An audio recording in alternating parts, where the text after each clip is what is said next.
রাইচরণ যখন বাবুদের বাড়ি প্রথম চাকরি করিতে আসে তখন তার বয়স 12। যশোহর জেলায় বাড়ি, লম্বা চুল, বড় বড় চোখ, শ্যামচিক্কন ছিপছিপে বালক, জাতিতে কায়স্থ, তাহার প্রভুরাও কায়স্থ। বাবুদের 1 বৎসর বয়স্ক একটি শিশুর রক্ষণ এবং পালন কার্যে সহায়তা করা তাহার প্রধান কর্তব্য ছিল। সেই শিশুটি কালক্রমে রাইচরণের কক্ষ ছাড়িয়া স্কুল ছাড়িয়া কলেজে, অবশেষে কলেজ ছাড়িয়া মুন্সেফিতে প্রবেশ করিয়াছে। রাইচরণ এখনও তাহার ভৃত্য। তাহার আর একটি মনিব বাড়ি আছে। মা ঠাকুরানী ঘরে আসিয়াছেন। সুতরাং অনুকূল বাবুর ওপর রাইচরণের পূর্বে যতটা অধিকার ছিল তাহার অধিকাংশই নূতন কর্ত্রীর হস্তগত হইয়াছে। কিন্তু কর্ত্রী যেমন রাইচরণের পূর্বাধিকার কতকটা হ্রাস করিয়া লইয়াছেন, তেমনি একটি নূতন অধিকার দিয়া অনেকটা পূরণ করিয়া দিয়াছেন। অনুকূলের একটি পুত্র সন্তান অল্পদিন হইল জন্মলাভ করিয়াছে এবং রাইচরণ কেবল নিজের চেষ্টা ও অধ্যাবসায়ে তাহাকে সম্পূর্ণরূপে আয়ত্ত করিয়া লইয়াছে। তাহাকে এমনি উৎসাহের সহিত দোলাইতে আরম্ভ করিয়াছে, এমনি নিপুণতার সহিত তাহাকে 2 হাতে ধরিয়া আকাশে উৎক্ষিপ্ত করে, তাহার মুখের কাছে আসিয়া এমনি সশব্দে শিরসঞ্চালন করিতে থাকে। উত্তরের কোনো প্রত্যাশা না করিয়া এমন সকল সম্পূর্ণ অর্থহীন অসঙ্গত প্রশ্ন সুর করিয়া শিশুর প্রতি প্রয়োগ করিতে থাকে যে এই ক্ষুদ্র আনুকৌলভটি রাইচরণকে দেখিলে একেবারে পুলকিত হইয়া ওঠে। অবশেষে ছেলেটি যখন হামাগুড়ি দিয়া অতি সাবধানে চৌকাঠ পার হইত এবং কেহ ধরিতে আসিলে খিলখিল হাস্য কলেরব তুলিয়া দ্রুত বেগে নিরাপদ স্থানে লুকাইতে চেষ্টা করিত, তখন রাইচরণ তাহার অসাধারণ চাতুর্য ও বিচার শক্তি দেখিয়া চমৎকৃত হইয়া যাইত। মার কাছে গিয়া সগর্ব সবিস্ময়ে বলিত, মা, তোমার ছেলে বড় হলে জজ হবে, 5,000 টাকা রোজগার করবে। পৃথিবীতে আর কোনো মানব সন্তান যে এই বয়সে চৌকাঠ লঙ্ঘন প্রভৃতি অসম্ভব চাতুর্যের পরিচয় দিতে পারে তাহা রাইচরণের ধ্যানের অগম্য। কেবল ভবিষ্যৎ জজেদের পক্ষে কিছুই আশ্চর্য নহে। অবশেষে শিশু যখন টলমল করিয়া চলিতে আরম্ভ করিল, সে এক আশ্চর্য ব্যাপার। এবং যখন মাকে মা, পিসিকে পিচি এবং রাইচরণকে চন্ন বলিয়া সম্ভাষণ করিল, তখন রাইচরণ সেই প্রত্যয়াতীত সংবাদ যাহার তাহার কাছে ঘোষণা করিতে লাগিল। সবচেয়ে আশ্চর্যের বিষয় এই যে মাকে মা বলে, পিসিকে পিসি বলে, কিন্তু আমাকে বলে চন্ন। বাস্তবিক শিশুর মাথায় এ বুদ্ধি কি করিয়া যোগাইল বলা শক্ত।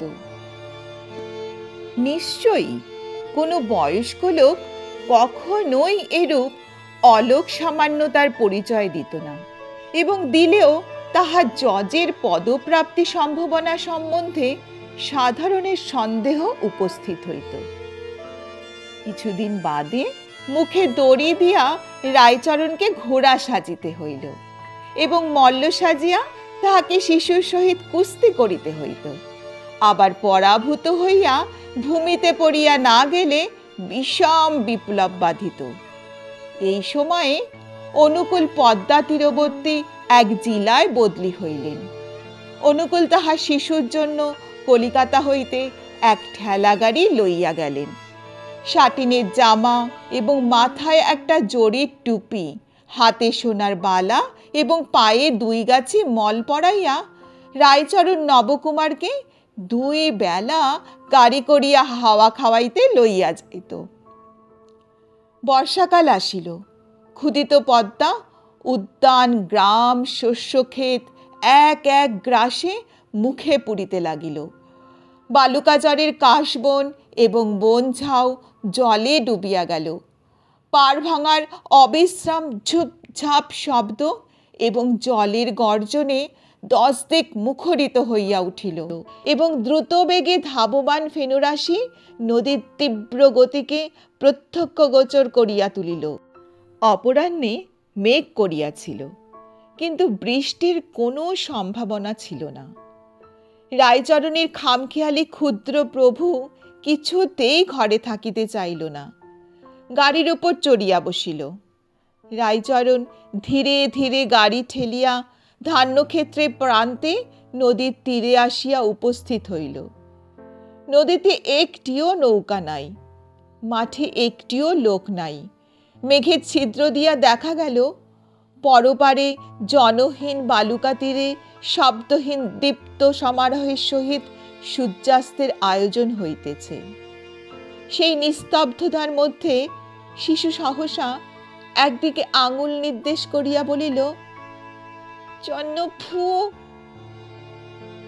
অনতি দূরে সজল পঙ্কিল ভূমির ওপর একটি বৃহৎ কদম্ব বৃক্ষের উচ্চ শিখায় গুটিকত কদম্ব ফুল ফুটিয়াছিল।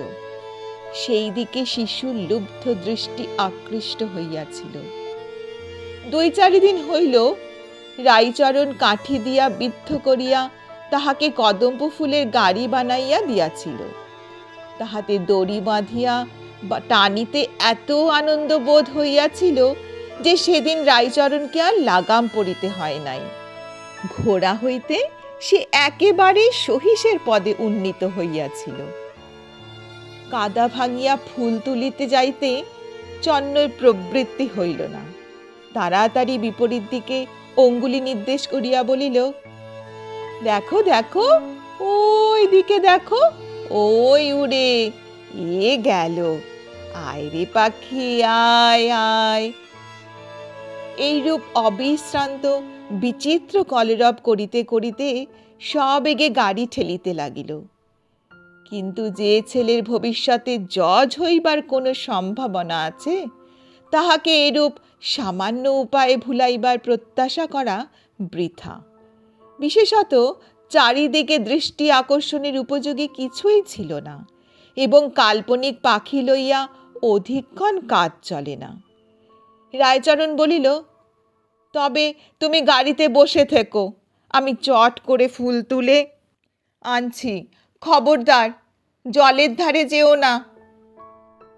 বলিয়া হাঁটুর উপর কাপড় তুলিয়া কদম্ব বৃক্ষের অভিমুখে চলিল। কিন্তু ওই যে জলের ধারে যাইতে নিষেধ করিয়া গেল, তাহাতে শিশুর মন কদম্ব ফুল হইতে প্রত্যাবৃত্ত হইয়া সেই মুহূর্তেই জলের দিকে ধাবিত হইল। দেখিল জল খলখল ছলছল করিয়া ছুটিয়া চলিয়াছে, যেন দুষ্টামি করিয়া কোনো এক বৃহৎ রায়চরণের হাত এড়াইয়া 1,00,000 শিশু প্রবাহ সহাস্য কলস্বরে নিষিদ্ধ স্থানাভিমুখে দ্রুত বেগে পলায়ন করিতেছে। তাহাদের সেই অসাধু দৃষ্টান্তে মানব শিশু চিত্ত চঞ্চল হইয়া উঠিল। গাড়ি হইতে আস্তে আস্তে নামিয়া জলের ধারে গেল। একটি দীর্ঘ তৃণ কুড়াইয়া লইয়া তাহাকে ছিপ কল্পনা করিয়া ঝুঁকিয়া মাছ ধরিতে লাগিল। দুরন্ত জলরাশি অস্ফুট কলভাষায় শিশুকে বারবার আপনাদের খেলাঘরে আহ্বান করিল। একবার ঝপ করিয়া একটা শব্দ হইল, কিন্তু বর্ষার পদ্মা তীরে এমন শব্দ কত শোনা যায়। রায়চরণ আঁচল ভরিয়া কদম্ব ফুল তুলিল। গাছ হইতে নামিয়া সহাস্য মুখে গাড়ির কাছে আসিয়া দেখিল কেহ নাই। চারিদিকে চাহিয়া দেখিল কোথাও কাহারও কোনো চিহ্ন নাই। মুহূর্তে রায়চরণের শরীরের রক্ত হিম হইয়া গেল। সমস্ত জগৎ সংসার মলিন বিবর্ণ ধোঁয়ার মতো হইয়া আসিল। ভাঙা বুকের মধ্যে হইতে একবার প্রাণপণ চিৎকার করিয়া ডাকিয়া উঠিল, বাবু, খোকা বাবু, লক্ষ্মী দাদাবাবু আমার। কিন্তু চন্ন বলিয়া কেহ উত্তর দিল না। দুষ্টামি করিয়া কোনো শিশুর কণ্ঠ হাসিয়া উঠিল না। কেবল পদ্মা পূর্ববৎ ছল ছল খল খল করিয়া ছুটিয়া চলিতে লাগিল, যেন সে কিছুই জানে না এবং পৃথিবীর এই সকল সামান্য ঘটনায় মনোযোগ দিতে তাহার যেন এক মুহূর্ত সময় নাই। সন্ধ্যা হইয়া আসিলে উৎকণ্ঠিত জননী চারিদিকে লোক পাঠাইয়া দিলেন।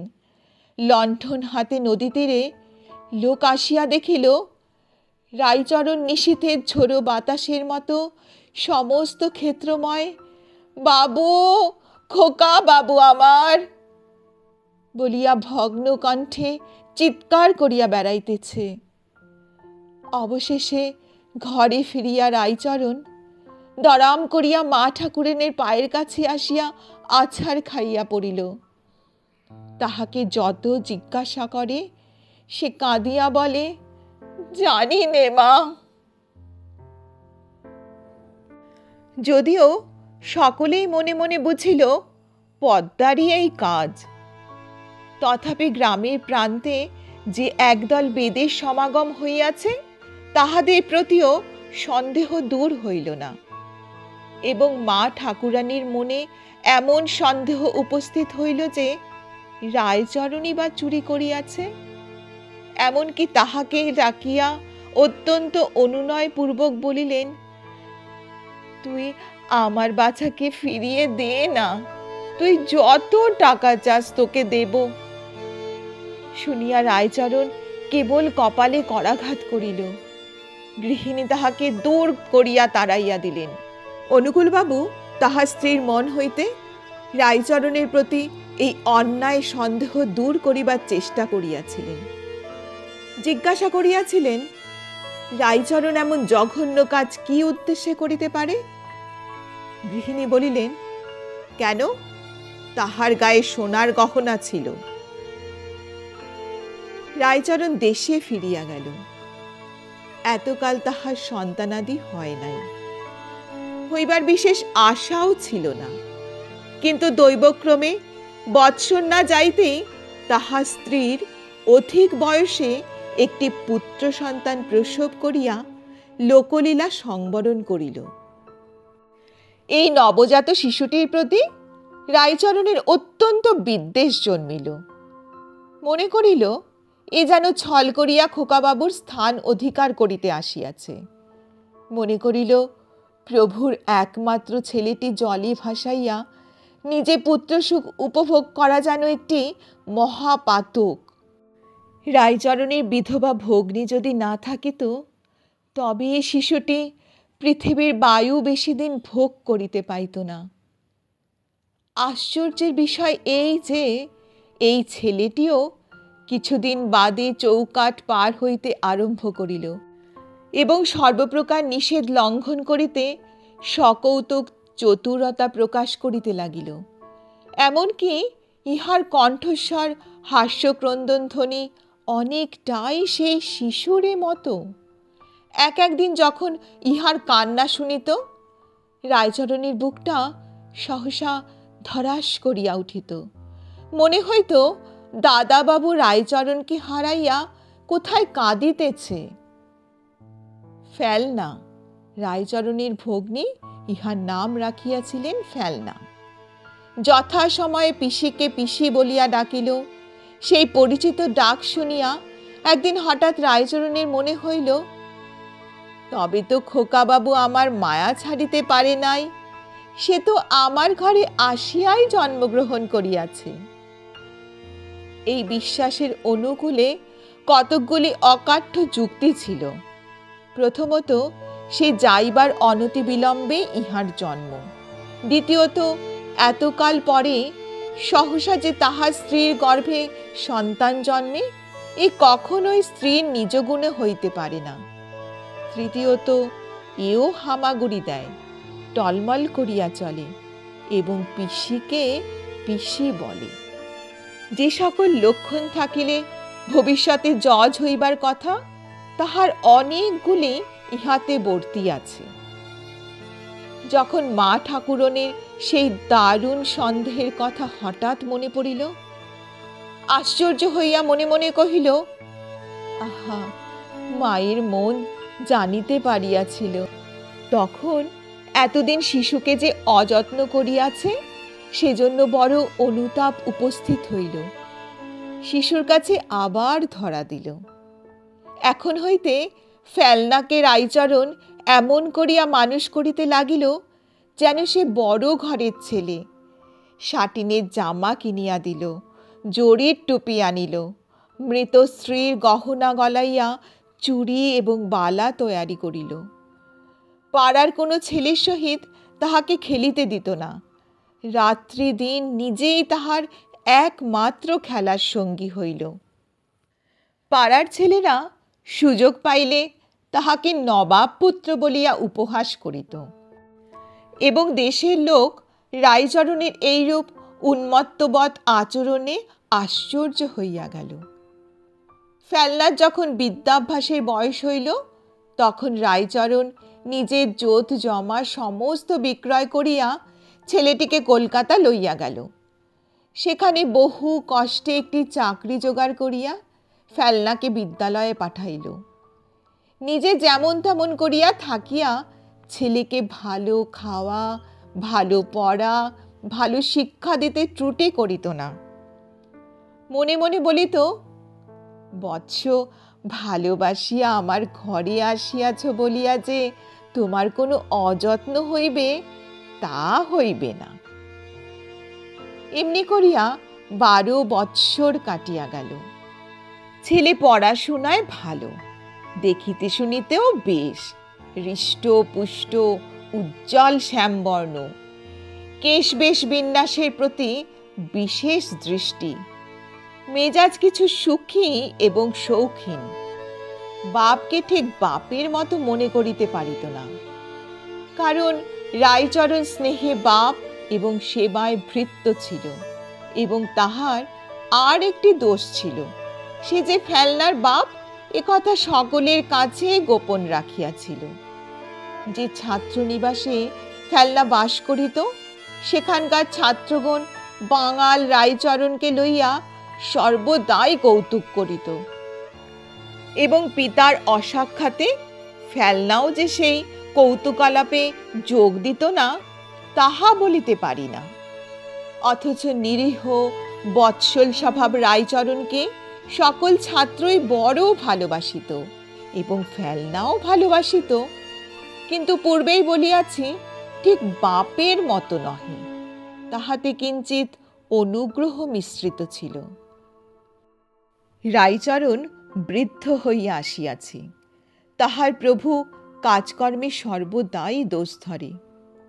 বাস্তবিক তাহার শরীরও শিথিল হইয়া আসিয়াছে, কাজেও তেমন মন দিতে পারে না, কেবলই ভুলিয়া যায়। কিন্তু যে ব্যক্তি পুরা বেতন দেয়, বার্ধক্যের ওজর সে মানিতে চাহে না। এদিকে রাইচরণ বিষয় বিক্রয় করিয়া যে নগদ টাকা সংগ্রহ করিয়া আনিয়াছিল, তাহাও নিঃশেষ হইয়া আসিয়াছে। ফেলনা আজকাল বসন ভূষণের অভাব লইয়া সর্বদা খুঁতখুত করিতে আরম্ভ করিয়াছে। একদিন রাইচরণ হঠাৎ কর্মে জবাব দিল এবং ফেলনাকে কিছু টাকা দিয়া বলিল, আবশ্যক পড়িয়াছে, আমি কিছুদিনের মতো দেশে যাইতেছি। এই বলিয়া বারাসতে গিয়া উপস্থিত হইল। অনুকূলবাবু তখন সেখানে মুন্সেফ ছিলেন। অনুকূলের আর দ্বিতীয় সন্তান হয় নাই। গৃহিণী এখনো সেই পুত্রশোক বক্ষের মধ্যে লালন করিতেছিলেন। একদিন সন্ধ্যার সময় বাবু কাছারি হইতে আসিয়া বিশ্রাম করিতেছেন এবং কর্ত্রী একটি সন্ন্যাসীর নিকট হইতে সন্তান কামনায় বহু মূল্যে একটি শিকড় ও আশীর্বাদ কিনিতেছেন। এমন সময় প্রাঙ্গণে শব্দ উঠিল, জয় হোক মা। বাবু জিজ্ঞাসা করিলেন, কে রে? রাইচরণ আসিয়া প্রণাম করিয়া বলিল, আমি রাইচরণ। বৃদ্ধকে দেখিয়া অনুকূলের হৃদয় আর্দ্র হইয়া উঠিল। তাহার বর্তমান অবস্থা সম্বন্ধে সহস্র প্রশ্ন এবং আবার তাহাকে কর্মে নিয়োগ করিবার প্রস্তাব করিলেন। রাইচরণ ম্লান হাস্য করিয়া কহিল, মা ঠাকুরনকে একবার প্রণাম করিতে চাই। অনুকূল তাহাকে সঙ্গে করিয়া অন্তঃপুরে লইয়া গেলেন। মা ঠাকুরন রাইচরণকে তেমন প্রসন্নভাবে সমাদর করিলেন না। রাইচরণ তৎপ্রতি লক্ষ্য না করিয়া জোর হস্তে কহিল, প্রভু, মা, আমি তোমাদের ছেলেকে চুরি করিয়া লইয়াছিলাম। পদ্মাও নয়, আর কেহ নয়, কৃতঘ্ন অধম এই আমি। অনুকূল বলিয়া উঠিলেন, বলিস কি রে, কোথায় সে? আজ্ঞা, আমার কাছেই আছে, আমি পরশ্য আনিয়া দিব। সেদিন রবিবার, কাছারি নাই। প্রাতঃকাল হইতে স্ত্রী পুরুষ দুইজনে উন্মুখভাবে পথ চাহিয়া বসিয়া আছেন। 10টার সময় ফেলনাকে সঙ্গে লইয়া রাইচরণ আসিয়া উপস্থিত হইল। অনুকূলের স্ত্রী কোনো প্রশ্ন কোনো বিচার না করিয়া তাহাকে কোলে বসাইয়া তাহাকে স্পর্শ করিয়া তাহার আঘ্রাণ লইয়া অতৃপ্ত নয়নে তাহার মুখ নিরীক্ষণ করিয়া কাঁদিয়া হাসিয়া ব্যাকুল হইয়া উঠিলেন। বাস্তবিক ছেলেটি দেখিতে বেশ, বেশভূষা আহার প্রকারে দারিদ্র্যের কোনো লক্ষণ নাই। মুখে অত্যন্ত প্রিয় দর্শন বিনীত সলজ্জ ভাব দেখিয়া অনুকূলের হৃদয়ও সহসা স্নেহ উচ্ছ্বসিত হইয়া উঠিল। তথাপি তিনি অবিচলিত ভাব ধারণ করিয়া জিজ্ঞাসা করিলেন, কোনো প্রমাণ আছে? রাইচরণ কহিল, এমন কাজে প্রমাণ কি করিয়া থাকিবে? আমি যে তোমার ছেলেকে চুরি করিয়াছিলাম সে কেবল ভগবান জানে, পৃথিবীতে আর কেহ জানে না। অনুকূল ভাবিয়া স্থির করিলেন যে ছেলেটিকে পাইবা মাত্র তাহার স্ত্রী যেরূপ আগ্রহের সহিত তাহাকে আগলাইয়া ধরিয়াছেন, এখন প্রমাণ সংগ্রহের চেষ্টা করা সুযুক্তি নহে। যেমনই হোক বিশ্বাস করাই ভালো। তাছাড়া রাইচরণ এমন ছেলেই বা কোথায় পাইবে, এবং বৃদ্ধ ভৃত্য তাহাকে অকারণে প্রতারণাই বা কেন করিবে?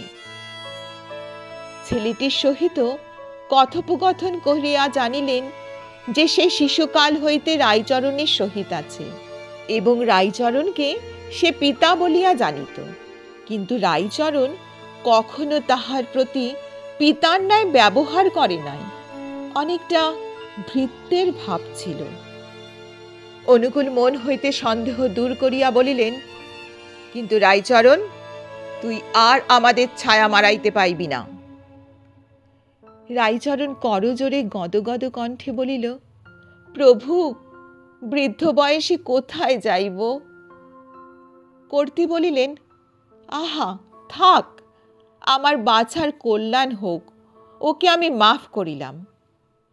ন্যায়পরায়ণ অনুকূল কহিলেন, যে কাজ করিয়াছে উহাকে মাপ করা যায় না। রাইচরণ অনুকূলের পা জড়াইয়া কহিল, আমি করি নাই, ঈশ্বর করিয়াছে। নিজের পাপ ঈশ্বরের স্কন্ধে চাপাইবার চেষ্টা দেখিয়া অনুকূল আরো বিরক্ত হইয়া কহিলেন, যে এমন বিশ্বাসঘাতকতার কাজ করিয়াছে তাহাকে আর বিশ্বাস করা কর্তব্য নয়। রাইচরণ প্রভুর পা ছাড়িয়া কহিল, সে আমি নয় প্রভু। তবে কে? আমার অদৃষ্ট। কিন্তু এরূপ কৈফিয়তে কোনো শিক্ষিত লোকের সন্তোষ হইতে পারে না। রাইচরণ বলিল, পৃথিবীতে আমার আর কেহ নাই। ফেলনা যখন দেখিল সে মুনসেফের সন্তান, রাইচরণ তাহাকে এতদিন চুরি করিয়া নিজের ছেলে বলিয়া অপমানিত করিয়াছে, তখন তাহার মনে মনে কিছু রাগ হইল।